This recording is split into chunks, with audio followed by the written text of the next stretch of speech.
श्रीराम समर्थ. श्रोते हो, आपण ऐकत आहात श्री गोंदवलेकर महाराज यांचे प्रवचन. नाम प्राणाबरोबर सांभाळावे. आपल्याला जिव्हा दिली आहे ती जर नामस्मरण करण्याव्यतिरिक्त वापरली तर ते चांगले होईल का?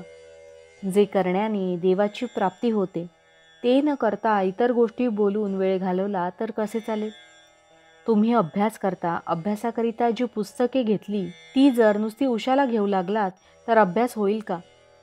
म्हणून म्हणतो, आपल्याला जिव्हा दिली आहे तिचा उपयोग नामस्मरण करण्याकरिता करा.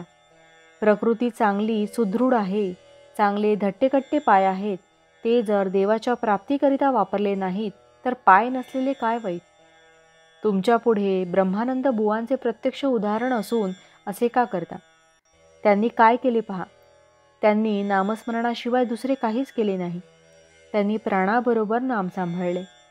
तुम्हाला तितके जरी करता आले नाही तरी जसे देहावर प्रेम करता तसे तरी नामावर ठेवा. आताच्या दिवसात तर कलीचा एक एक दिवस देवावरचा भाव घालवायला कारण होतो. तरी यावेळेस सांभाळा.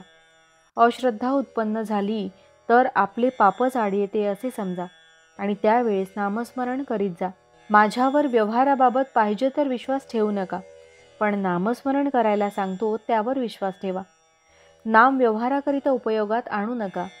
नामस्मरण नामाकरिताच करीत जा, म्हणजे खरा आनंद तुम्हाला मिळेल.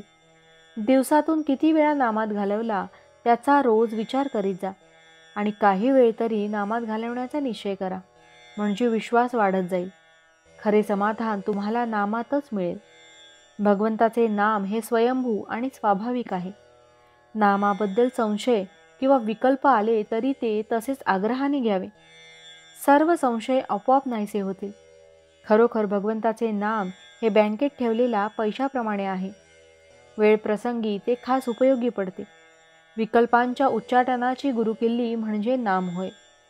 भगवंताला अनन्य शरण जाऊन तुझ्या नामाचे प्रेम मला दे अशी काकुळतीने त्याची प्रार्थना करावी, म्हणजे नामाचे प्रेम आपोआप वाढेल आणि भगवंताचे खरे दर्शन घडेल. वासनेमुळे माझ्या आनंदाचा भंग होतो, म्हणजे वासना माझ्या आनंदाची चोरीच करते.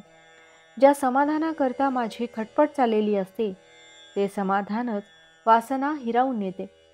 नामस्मरणाने या वासनेला योग्य दिशा मिळते.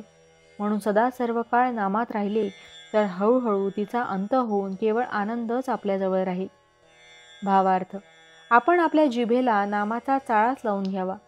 पहिल्याने विसरेल, पण सवयीने आपोआप आठवेल. जानकी जीवन स्मरण जय जय राम. महारुद्र हनुमान की जय. समर्थ रामदास स्वामी महाराज की जय. सब संतन की जय. श्री अनंत कोटि ब्रह्मांड नायक राजाधिराज सच्चिदानंद सद्गुरु श्री ब्रह्म चैतन्य महाराज की जय. जय जय रघुवीर समर्थ. आता आपण 13 वेळा नामस्मरण करूया. श्रीराम जय राम जय जय राम. श्रीराम जय राम जय जय राम. श्रीराम जय राम जय जय राम. श्रीराम जय राम जय जय राम. श्रीराम जय राम जय जय राम. श्रीराम जय राम जय जय राम. श्रीराम जय राम जय जय राम. श्रीराम जय राम जय जय राम. श्रीराम जय राम जय जय राम. श्रीराम जय राम जय जय राम. श्रीराम जय राम जय जय राम. श्रीराम जय राम जय जय राम. श्रीराम जय राम जय जय राम. जय श्रीराम.